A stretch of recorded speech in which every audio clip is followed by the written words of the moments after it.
Good morning दोस्तों। आज है 27 दिसंबर और आज के बनने वाले हरियाणा करंट अफेयर के क्वेश्चंस इस वीडियो में हम रिवीजन कर लेते हैं।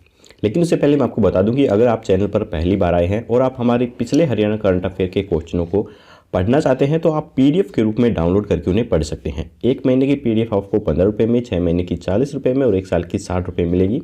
सभी लिंक डिस्क्रिप्शन में अवेलेबल हैं, आप वहाँ पर जाकर इन्हें डाउनलोड कर सकते हैं। दोस्तों, अगर आपको वहाँ से डाउनलोड करना नहीं आ रहा है तो बस आपको क्या करना है, आपके पास कोई भी ऐप है, मान लीजिए गूगल पे, फ़ोनपे, पेटीएम वॉलेट या यूपीआई, भीम यूपीआई, उसके द्वारा आपको बस ये कोड स्कैन करना है और जितने महीने के आपको पीडीएफ चाहिए उतने रुपए आपको पे कर देने हैं और उसका स्क्रीनशॉट आपको हमारे व्हाट्सएप नंबर जो यहाँ पर स्क्रीन पर दिख रहे हैं इन पर भेज देना है। उसके बाद हम पीडीएफ आपको व्हाट्सएप के द्वारा ही सेंड कर देंगे। तो चलिए शुरू करते हैं आज की वीडियो। पहला प्रश्न है, हाल ही में मुख्यमंत्री मनोहर लाल ने हरियाणा के कितने डीसी को राज्य स्तरीय सुशासन पुरस्कार से सम्मानित किया है? तो ये किया गया है 7। प्रदेश में डिजिटली सिस्टम खड़ा करने वाले अधिकारियों को मुख्यमंत्री मनोहर लाल ने सुशासन दिवस के मौके पर सम्मानित किया है। राज्य स्तरीय कार्यक्रम में मुख्यमंत्री ने व्यक्तिगत और टीम श्रेणी में 10 राज्य स्तरीय सुशासन पुरस्कार प्रदान किए हैं। गृह एवं स्वास्थ्य सचिव राजीव अरोड़ा को सबसे अधिक 4 पुरस्कार मिले हैं, जबकि विभिन्न जिलों में 6 डीसी को सम्मानित किया गया है। इन अधिकारियों ने अपने विभागों में डिजिटल प्रणाली को लागू किया है, जिस कारण लोगों को समयबद्ध व परेशानी मुक्त सेवाएं मिली हैं। कोरोना काल में यह सिस्टम सबसे ज़्यादा मददगार साबित हुआ है। सूचना एवं जनसंपर्क तथा भाषा विभाग में अखबारों के विज्ञापन के बिल और पेमेंट के भुगतान का सिस्टम भी ऑनलाइन कर दिया गया है। प्रदेश में फसलों की खरीद को सरल बनाने के लिए ई खरीद पोर्टल की शुरुआत हुई है, जिसके लिए खाद्य आपूर्ति एवं उपभोक्ता मामले विभाग के अतिरिक्त मुख्य सचिव पी.के. दास को भी पुरस्कृत किया गया है। सूचना प्रौद्योगिकी, इलेक्ट्रॉनिक्स और संचार विभाग के प्रधान सचिव वी उमाशंकर, खाद्य आपूर्ति एवं उपभोक्ता मामले विभाग के निदेशक चंद्रशेखर खरे, हरियाणा वेयर हाउसिंग कॉरपोरेशन के प्रबंधक निदेशक राजीव रत्न और टीम के सदस्यों को मुख्यमंत्री ने सम्मानित किया है। हरियाणा सरकार के विज्ञापनों और उनके भुगतान में तेजी लाने के लिए ऑनलाइन रिलीज ऑर्डर तथा बिलिंग सिस्टम ERP सॉफ्टवेयर भी तैयार किया गया है। इस कार्य के लिए सूचना जनसंपर्क एवं भाषा विभाग की अतिरिक्त मुख्य सचिव धीरा खंडेलवाल, सूचना जनसंपर्क एवं भाषा विभाग के महानिदेशक PC मीणा, विभाग की अतिरिक्त निदेशक वर्षा खंगवाल और प्रदीप कौशल, सीनियर तकनीक निदेशक NIC को मुख्यमंत्री ने सम्मानित किया है।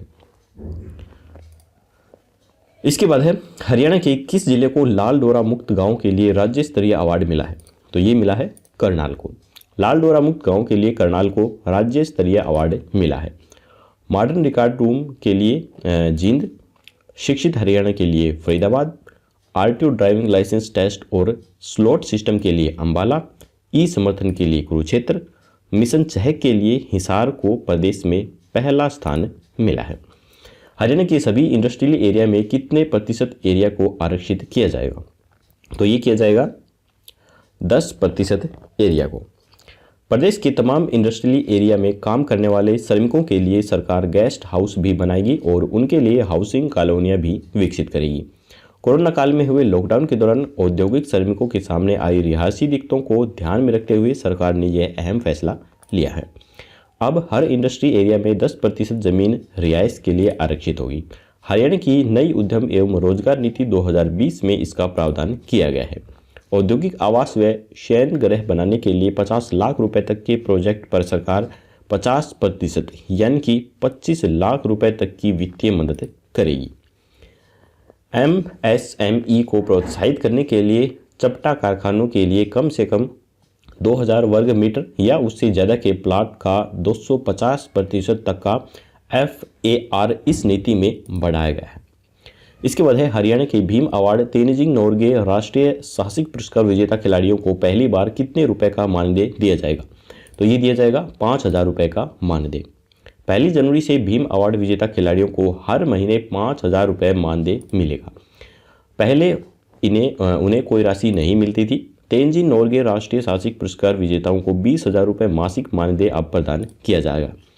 इससे 3 खिलाड़ियों को फायदा होगा। अर्जुन अवार्ड, द्रोणाचार्य अवार्ड और ध्यानचंद अवार्ड विजेताओं का मानदेय 5,000 रुपये से बढ़ाकर 20,000 रुपये महीना कर दिया गया है। इससे 80 अर्जुन अवार्डी, 15 द्रोणाचार्य और 9 ध्यानचंद अवार्डी लाभान्वित होंगे। प्रदेश में 104 अवार्डियों और 20,000 रुपये और 130 अवार्डियों को 5,000 रुपये प्रति माह सम्मान राशि भी दी जाएगी। केंद्र सरकार की ओर से साहसिक पुरस्कार केवल एक बार ही दिया जाता है। भीम अवार्ड विजेताओं का भी मुख्यमंत्री ने मान बढ़ाया है। उन्हें केवल पुरस्कार के समय 5 लाख रुपए की राशि दी जाती थी, अब उन्हें प्रति माह 5,000 रुपये भीम भत्ता दिया जाएगा। इसके बाद है, हाल ही में सीएम मनोहर लाल ने मारा गांव जगमग गांव योजना के अंतर्गत राज्य के कितने गांव में 24 घंटे बिजली आपूर्ति योजना का शुभारंभ किया है? तो ये किया गया है 202 गांव के लिए। सीएम ने मारा गांव जगमग गांव योजना के अंतर्गत राज्य के 202 गांव में 24 घंटे बिजली आपूर्ति योजना का शुभारंभ किया है। प्रदेश के पंचकुला, अंबाला, कुरुक्षेत्र, यमुनानगर, करनाल, गुरुग्राम, फरीदाबाद, सिरसा, रेवाड़ी और फतेहाबाद ये ऐसे जिले हैं जहां पहले से ही 24 घंटे बिजली की आपूर्ति की जा रही है। और ये सच बात भी है। मेरा जो जिला है वो रेवाड़ी पड़ता है और यहाँ काफ़ी दिन से 24 घंटे बिजली आती है, बिल्कुल भी नहीं कटती है। तो ये तो बिल्कुल सही बात है। इसके बाद है, आज से जो नए 202 गांव जगमग हो जाएंगे उनमें UHBVN के सोनीपत सर्कल के 14 गांव, पानीपत के 18, रोहतक के 9, झज्जर के 20 और कैथल के 16 हैं। DHBVN में गुरुग्राम के 19, नारनौल के 95 और हिसार के 11 गांव शामिल हैं। हरियाणा में 1 जनवरी 2021 से पायलट परियोजना के आधार पर किसानों को उनके खेती पर ही नहरी पानी आधारित तथा सीवरेज शोधन संयंत्र के द्वारा उपचारित पानी सूक्ष्म सिंचाई परियोजना के माध्यम से उपलब्ध करवाने के लिए एक नवीनतम परियोजना की शुरुआत की जा रही है। पहले चरण में महेंद्रगढ़, चरखी दादरी, भिवानी तथा फतेहाबाद जिलों की नहरों को चयनित किया गया है। परियोजना के पहले चरण में 100 करोड़ रुपए की अनुमानित लागत आएगी। इसके बाद है, हाल ही में मुख्यमंत्री मनोहर लाल ने किस ई सेवा को लॉन्च किया है? तो इसका उत्तर जानने से पहले दोस्तों, अगर आपको वीडियो पसंद आ रही है तो लाइक ज़रूर कीजिएगा और चैनल पर पहली बार आए हैं तो सब्सक्राइब करके घंटे पर ऑल नोटिफिकेशन जरूर क्लिक कीजिए ताकि हमारी आने वाली लेटेस्ट वीडियो हैं वो आपको मिल सके सबसे पहले। तो इसका आंसर है ई ऑफिस सेवा। प्रदेश सरकार के द्वारा लोगों को बेहतर व पारदर्शी रूप में योजनाओं का अविलंब लाभ पहुंचाने पर पेपरलेस कार्य की दिशा में सरकारी विभागों में ई ऑफिस प्रणाली लागू की गई है। 25 दिसंबर को सुशासन दिवस पर मुख्यमंत्री ने ई ऑफिस प्रणाली का विधिवत रूप से शुभारंभ किया है। ई ऑफिस प्रदेश सरकार की महत्वाकांक्षी योजना है। अब सभी विभाग ई ऑफिस के माध्यम से ही फाइलों का आदान प्रदान करेंगे। भौतिक रूप से कोई भी फाइल स्वीकार नहीं की जाएगी। पेपरलेस कामकाज की दिशा में ई ऑफिस महत्वपूर्ण एवं बेहतरीन विकल्प है। इसलिए सभी कार्यालयों में भौतिक रूप से फाइलों का आदान प्रदान बंद करते हुए केवल ई फाइल को ही स्वीकार किया जाएगा।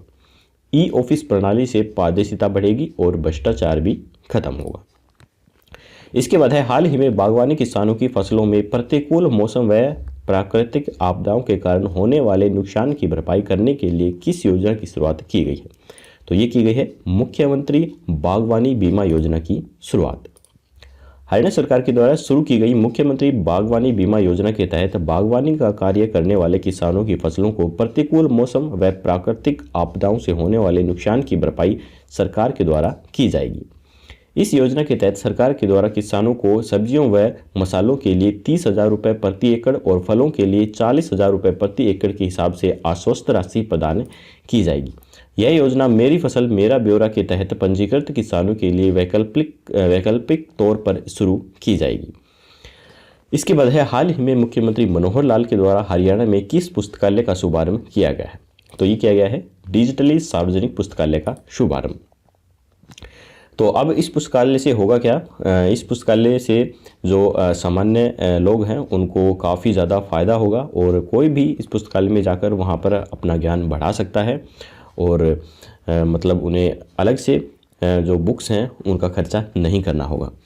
अब इस पुस्तकालय के अंदर 6 करोड़ ई पुस्तकें रखी जाएंगी, 3 लाख वीडियोज़ होंगी, ऑडियोज़ होंगे, 10 लाख पत्रिकाएँ होंगी, 23,000 पाठ्यक्रम की सामग्री होंगी, 6,000 ई पत्रिकाएँ होंगी, 55 ई समाचार पत्र होंगे और 73+ वेबसाइट भी होंगी। तो यहाँ से आप जो भी सामग्री पढ़ना चाहते हैं वो आसानी से इसके द्वारा पढ़ सकते हैं, इस लाइब्रेरी के द्वारा। दृष्टिबाधित छात्रों को सुनने के लिए 300 प्लस साइन लैंग्वेज वीडियो और 4000 प्लस ऑडियोज़ भी उपलब्ध करवाए जाएंगे। तो ये इस लाइब्रेरी के अंदर जो मुख्य चीज़ें हैं ये यहाँ पर उपलब्ध करवाई जाएंगी। इसके बाद है हरियाणा में कितनी सरल सेवाओं को परिवार पहचान पत्र के साथ एकीकृत किया जाएगा। तो ये किया जाएगा 100 सरल सेवाओं को। तो यहाँ पर ये परिवार पहचान पत्र के साथ ये 100 जो सेवाएं हैं ये शुरुआत में जोड़ी जाएंगी और उसके बाद जो है वो जो बाकी योजनाएं बचेंगी वो योजनाएं अगले 2 महीने के अंदर भी जोड़ दी जाएंगी। अब इससे होगा क्या कि पीपी सेवाओं से जो सरकारी सेवाएं हैं वो पेपरलेस हो जाएंगी और फैसले लेने में आसानी होगी और जो फैसले हैं वो जल्दी लिए जा सकेंगे और लोगों तक जो लाभ है वो जल्दी पहुंच सकेगा। यानी कि जब सरकारी योजनाएं, आपको पता ही है कि काफ़ी टाइम लग जाता है काम करने में सरकारी योजनाओं के अंदर, तो ऐसे में अब ट्रिपल पी से यानी कि परिवार पहचान पत्र से जो सरकारी योजनाएं हैं वो लोगों तक काफ़ी तेज़ पहुँच सकेंगी। तो यहाँ पर हमारे हरियाणा करंट अफेयर के क्वेश्चंस खत्म होते हैं। अब हम अपना रिवीजन टेस्ट लगा लेते हैं। तो पहला प्रश्न है, हाल ही में मुख्यमंत्री मनोहर लाल ने हरियाणा के कितने डीसी को राज्य स्तरीय सुशासन पुरस्कार से सम्मानित किया है। तो ये क्या है, 7। हरियाणा के किस जिले को लाल डोरा मुक्त गांव के लिए राज्य स्तरीय अवार्ड मिला है। तो ये मिला है करनाल को। हरियाणा के सभी इंडस्ट्रियल एरिया में कितने प्रतिशत एरिया को आरक्षित किया जाएगा। तो ये किया जाएगा 10% एरिया को। हरियाणा के भीम अवार्ड तेंजिंग नोरगे राष्ट्रीय साहसिक पुरस्कार विजेता खिलाड़ियों को पहली बार कितने रुपए का मानदेय दिया जाएगा। तो ये दिया जाएगा 5000 रुपये का मानदेय। हाल ही में सीएम मनोहर लाल ने मारा गांव जगमग गांव योजना के अंतर्गत राज्य के कितने गांव में 24 घंटे बिजली आपूर्ति योजना का शुभारंभ किया है। तो ये किया है 202 गांव में। हाल ही में मुख्यमंत्री मनोहर लाल ने किस ई सेवा को लॉन्च किया है। तो ये किया है ई ऑफिस सेवा को। हाल ही में बागवानी किसानों की फसलों में प्रतिकूल मौसम व प्राकृतिक आपदाओं के कारण होने वाले नुकसान की भरपाई करने के लिए किस योजना की शुरुआत की गई है। तो ये की गई है मुख्यमंत्री बागवानी बीमा योजना की शुरुआत। हाल ही में मुख्यमंत्री मनोहर लाल के द्वारा हरियाणा में किस पुस्तकालय का शुभारंभ किया गया है। तो ये किया गया है डिजिटल सार्वजनिक पुस्तकालय का शुभारंभ। हरियाणा में कितनी सरल सेवाओं को परिवार पहचान पत्र के साथ एकीकृत किया जाएगा। तो ये किया जाएगा 100 सरल सेवाओं को। तो यहाँ पर हमारा रीजन टेस्ट भी खत्म होता है। अब हम कल का क्वेश्चन देख लेते हैं। हाल ही में किस जिले में 30 लाख की लागत से वाटर टेस्टिंग लैब बनाकर तैयार हुई है, जिसमें पेयजल के साथ साथ सीवरेज के पानी की भी जांच होगी। तो काफ़ी सारे स्टूडेंट ने सही आंसर दिया था। जिन्हें नहीं मालूम उन्हें बता दूं, इसका राइट आंसर है सिरसा के अंदर ये तैयार हुई है। 30 लाख रुपए की लागत से जिला की नई वाटर टेस्टिंग लैब बनकर तैयार हो चुकी है। यहाँ शहरवासियों को सप्लाई होने वाले पेयजल के साथ साथ एसटीपी से निकलने वाली सीवरेज के पानी की भी जाँच हो सकेगी। सीवरेज के पानी को जाँच के लिए अब हिसार नहीं भेजना पड़ेगा। जिला के डबवाली और एलनाबाद में भी 30 लाख रुपए की लागत से 2 लैब का काम युद्ध स्तर पर जारी है, जो कि 6 माह में बनकर तैयार हो जाएंगी। तो चलिए अब हम देख लेते हैं आज का क्वेश्चंस। हरियाणा बिजली वितरण निगम के द्वारा स्थापित पहला पुस्तकालय कौन से गांव में बना है। भादुगढ़, मानेसर, काछवा या फिर खरगोदा। आपको राइट ऑप्शन हमें कमेंट बॉक्स में बताना है। कल की वीडियो में आपको इसका जवाब मिल जाएगा। तो आज की वीडियो यहीं पर खत्म होती है। अगर वीडियो पसंद आई हो तो लाइक जरूर कीजिएगा। चैनल पर नए हैं तो सब्सक्राइब करना मत भूलिए। तो चलिए कल मिलेंगे ऐसी एक और नई वीडियो के साथ। तब तक के लिए जय हिंद, जय भारत।